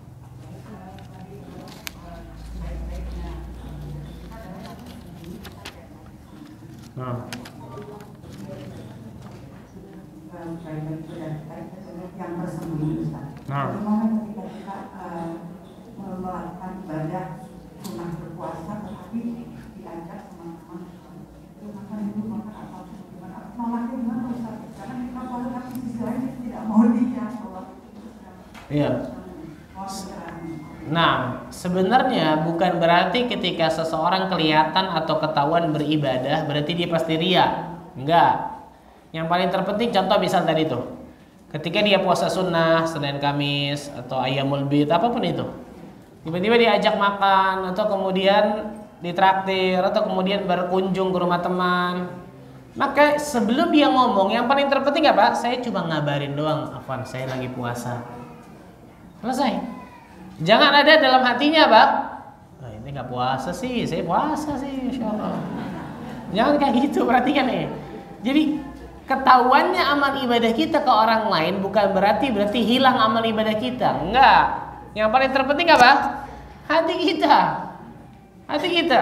Kalau hati kita, bahkan kalau orang nggak tahu, berarti kan hati-hati nih. Orang nggak tahu nih kita puasa, tapi hati kita ujub, bisa hilang itu, betul ya? Oh, ini orang katanya soleh tapi nggak puasa, beda mana, masya Allah nih. Mana berarti lebih dari soleh nih, masya Allah nih. Ini muji diri sendiri akhirnya, subhanallah, hati-hati nih. Jadi yang paling terpenting adalah tidak jumawa akan amal soleh yang kita lakukan, tidak ingin dipuji orang, tidak ingin sanjung orang. Ketika dia mengatakan ini shaim, saya lagi puasa, tapi hatinya tetap apa? Berharap akan Allah Azza wa Jalla balasan Allah. Dia hanya memberitahu orang itu aja sudah, kan gitu ya. Dan jangan bohong juga, betul ya? Jangan bohong juga. Kenapa nggak makan? Enggak, saya sekarang lagi nggak makan, masya Allah. Kenapa diet? Oh bukan. Kenapa? Terus dikuli. Ini orang nanya terus, masya Allah. Sudah, apa lagi puasa? Selesai kan gitu. Oh maaf ya, kan gitu biasanya. Yang paling terpenting adalah hati kita jangan sampai ingin dipuji orang, ingin dilihat orang, ini sanjung orang, jumawa, itu yang paling terpenting. Jadi ketahuannya amal saleh kita ke orang bukan berarti itu membatalkan pahala amal saleh kita, tidak. Wallahu a'lam bishawab. Ya.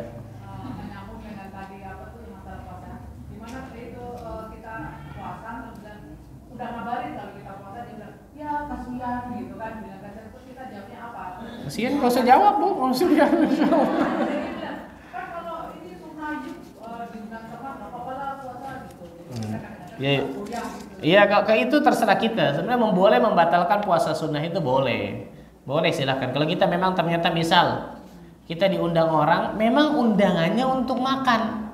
Kita puasa ya makan dulu itu. Kecuali undangannya pernikahan contoh. Pernikahan wajib makan nggak? Enggak, wajibnya apa? Datang, betul ya? Yang penting datang. Ini kita kebanyakan pernikahan harus makan Pak Ustadz. Mana dalilnya harus makan? Yang wajib itu datangnya kan gitu ya. Kita sudah datang, mungkin salaman kepadanya dan seterusnya, mungkin langsung jalan, nggak ada masalah tuh duduk di situ kan gitu ya. Tapi kalau undangan tersebut memang undangan makan, kita datang. Kalau nggak mau makan ya jangan datang subhanallah tuh ya. Atau nggak apa-apa lah saya puasa dengan karena kalau saya nggak membatalkan nanti mungkin hati dari saudara saya nggak enak sakit, nggak apa-apa boleh silahkan. Kalau itu puasa sunnah. Tapi kalau itu puasa wajib, puasa qadha misalnya ibu. Qadha Ramadan belum nih, kemudian ibu-ibu puasa, ini nggak boleh dibatalkan. Ini tidak boleh dibatalkan kecuali dengan uzur syar'i, sakit, misal parah dan seterusnya, itu lain cerita. Tapi kalau puasa sunnah boleh pilihan. Boleh itu apa? Itu pilihan. Syekh Abdul Razzaq Ibn Abdullah Muhsin Al-Abasi teringat subhanallah. Dan ini bedanya ulama ya. Syekh lagi puasa.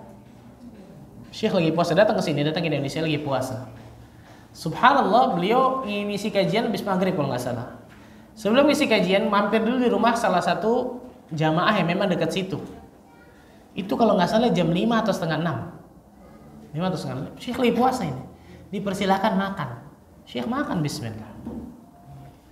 Orang lain ini nggak tahu. Cuma satu orang ternyata yang tahu Syekh puasa. Oh, calon Ustaz Firanda atau siapa saya lupa. Kata Ustaz ini, itu Syekh Anda tahu lagi puasa itu.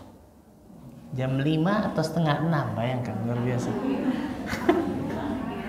Coba bayangkan ya. Makan Syekh bismillah. Subhanallah. Biar ya. Bagaimana hebatnya luar biasa para ulama masalah ini. Allahu akbar. Tapi balik lagi tadi, itu kembali kepada maslahat dan nadharat. Kembali kepada diri kita lagi. Subhanallah. Pilihan. Bismillah. Assalamualaikum warahmatullahi wabarakatuh. Waalaikumsalam warahmatullahi wabarakatuh. Semoga Ustaz dan keluarga selalu dalam lindungan Allah. Allahumma amin wa ya. Saya meminjamkan barang pada teman yang bertujuan agar mempermudah aktivitas teman lebih mudah. Qadarullah, di pertengahan jalan barang tersebut tidak digunakan seperti akad awal. Disitulah timbul rasa kecewa. Apakah ini termasuk bagian tidak ikhlas? Gak usah kecewa. Kita sudah meminjamkan, Allah Azza wa Jalla sudah catat itu. Jangan takut subhanallah. Mau dia pakai, mau dia nggak pakai, Allah Azza wa Jalla sudah catat itu. Catat dengan pahala luar biasa, dengan keikhlasan. Ini kecewa seperti ini mungkin manusiawi, mungkin kan gitu ya. Wallah alam, apakah ini kemudian mengganggu keikhlasan? Semoga tidak. Semoga tidak, karena mungkin dia kecewa ini karena bisa jadi kemudian jangan-jangan saya nggak dapat pahala lagi karena ini nggak digunakan nih, masalah gitu kan? Enggak, tetap jangan takut. Allah Azza wa Jalla nggak mungkin zalim kepada hambanya. Allah Azza wa Jalla tidak mungkin zalim. Contoh, seseorang yang menyumbang salah satu masjid misal, entah itu marmernya, entah itu apanya, tiba-tiba marmer diubah, hancurin. Dia nyumbang marmernya, apakah kemudian hilang pahalanya setelah itu? Enggak. Allah Azza wa Jalla enggak, dari pendapatan raji enggak hilang. Allah Azza wa Jalla akan berikan itu walaupun misal marmer yang disumbang sudah hilang misal, sudah dihancurin, diganti mungkin yang lain. Allah Azza wa Jalla enggak mungkin zalim kepada hambanya. Jangan takut. Jika seorang ibu mengharapkan balasan bakti anak-anaknya sesuai dengan kemauannya, apakah itu termasuk tidak ikhlas? Ini jangan. Kalau ini jangan. Kalau ini jangan. Ditakutkan ada niat-niat yang akan mengganggu tadi susu yang murni tadi. Dia melakukan itu lillah. Perhatikan baik-baik. Kita melakukan segala sesuatu karena Allah dan Rasulnya, itu motivasi terbesar. Karena saya ingin dapatkan surga, itu motivasi terbesar. Contoh. Ada orang tua, na'udzubillah, mungkin tanda kutip membuang anaknya dari kecil. Ketika besar Allah takdirkan terbalik, anaknya yang sukses masya Allah, orang tuanya ternyata tidak. Apakah berarti kemudian anak itu nggak ada kewajiban berbakti sama orang tuanya? Hah? Tetap wajib berbakti, karena dia berbakti pada orang tua itu perintah siapa? Allah dan Rasulnya. Jadi motivasi terbesar ketika kita melakukan satu perintah atau meninggalkan satu larangan, ini diperintahkan oleh Allah dan Rasulnya. Ini dilarang oleh Allah dan Rasulnya. Motivasi itu nikmat itu. Jadi bukan karena orang berbuat baik kepada kita, kita berbuat baik. Salah. Laisal wasilu bil mukafi. Kata Nabi apa? Bukan orang yang menyambung silaturahmi itu bukan hanya orang yang menyambung yang sudah tersambung. Walakinnal wasil idza qata'aha wasalaha. Akan tetapi orang yang menyambung silaturahim apabila saudaranya kerabatnya memutuskan dia sambung. Kerabatnya memutuskan dia sambung. Kerabatnya memutuskan dia sambung. Itu memutuskan tali, itu menyambung tali silaturahim. Kalau kita mau pakai perasaan dan hawa nafsu, kerabat ini memutuskan, kita sambung nggak?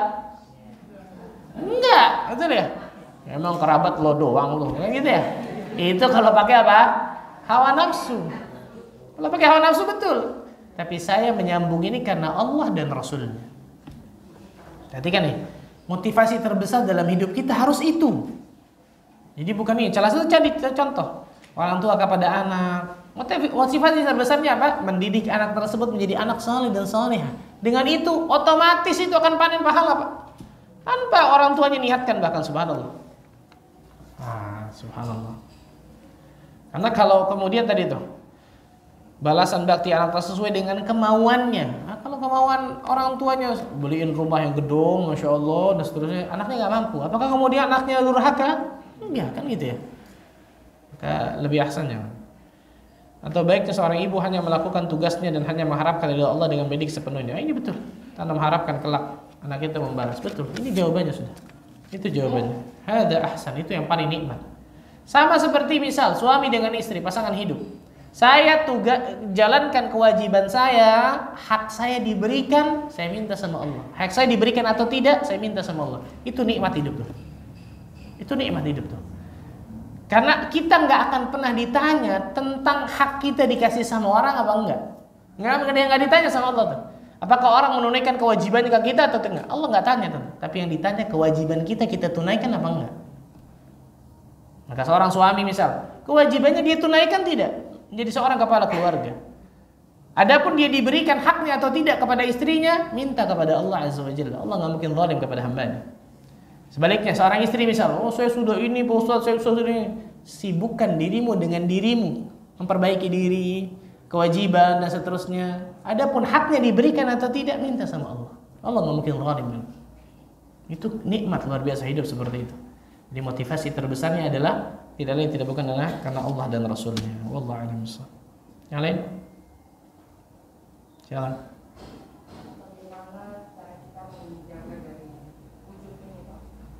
Wah, ini kajian lagi 2 jam, Bu. Masya Allah panjang loh, Masya Allah.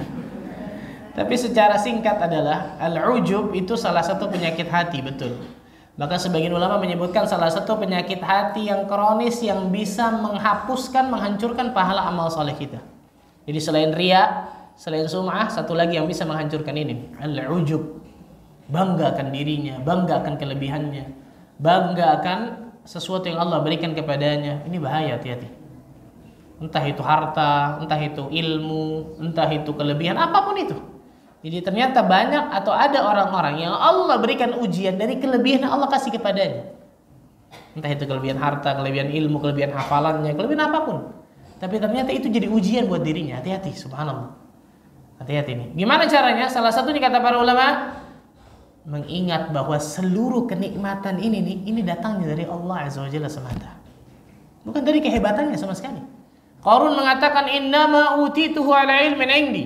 Sesungguhnya saya mendapatkan harta ini semua ya karena ilmu saya, karena kehebatan saya. Allah benamkan ke dasar bumi itu hancur luar biasa.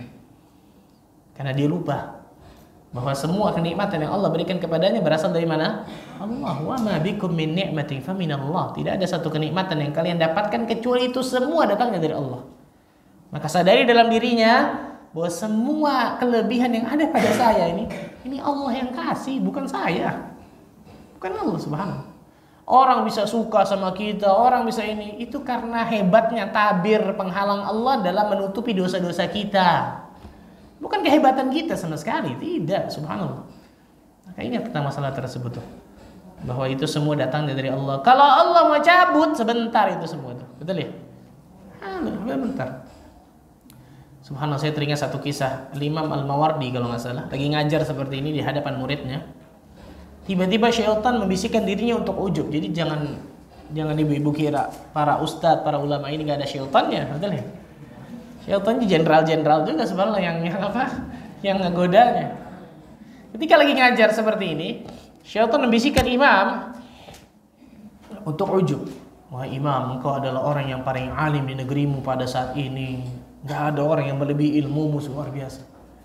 Maka Imam Al-Mawardi dalam hati lagi ngajar, dibayangkan lagi ngajar, dalam hatinya mengaminkan. Oh iya betul juga ya. Allah takdirkan lagi ngajar, ada orang nanya di ujung. Ya imam, saya mau tanya. Oh silakan. Pertanyaan seperti ini, seperti ini, seperti ini, seperti ini. Apa kira-kira jawabannya imam? Apa kata Imam Al-Mawardi? Saya nggak tahu jawabannya. Saya nggak tahu. Tiba-tiba murid di depannya ngomong, ya Syekh, imam, beberapa hari yang lalu atau beberapa pekan yang lalu, persis ada orang nanya seperti itu, dan engkau menjawab 1, 2, 3 seperti ini jawabannya. Yang ingat siapa? Murid di depannya.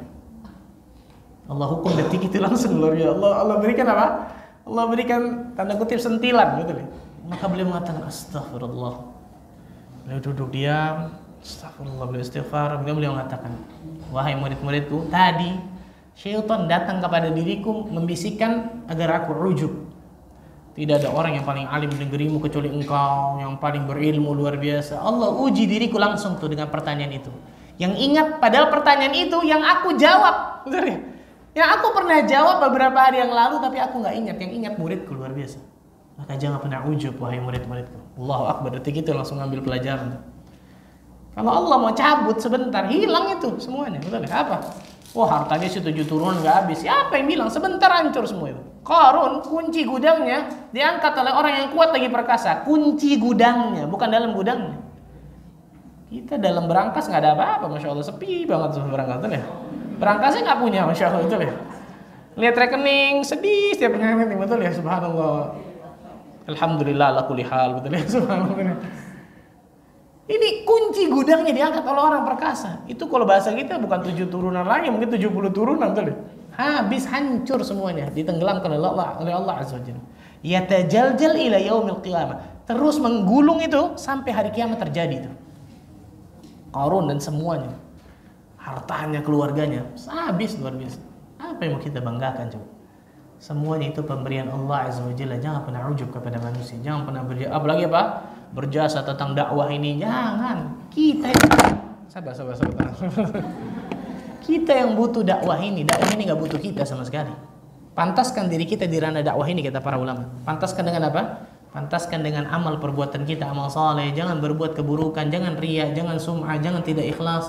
Karena dengan mudahnya Allah Azza wa Jalla akan mengganti diri kita. Kalau ternyata kita nggak benar, Allah akan ganti dengan jauh lebih baik. Merasa berjasa dan seterusnya, subhanallah. Wallahu a'lam bishawab. Itu mungkin yang saya bisa sampaikan ya. Semoga Allah Azza wa Jalla berkahi pertemuan kita. Semoga Allah Azza wa Jalla jadikan dari kita termasuk golongan hamba-hamba Allah yang selalu Allah berikan hidayah taufik ketemu niti siratal mustaqim. Sampai nantinya Allah wafatkan diri kita semua dalam keadaan husnul khatimah. Sebagaimana Allah kumpulkan kita di masjid ini, semoga Allah bisa kumpulkan kita nanti di surga Firdaus tanpa hisab dan tanpa adab. Allahumma amin rabbal alamin. Subhanakallah bihamdika asyhadu an la ilaha illa anta astaghfiruka wa atubu ilaik. Assalamualaikum warahmatullahi wabarakatuh.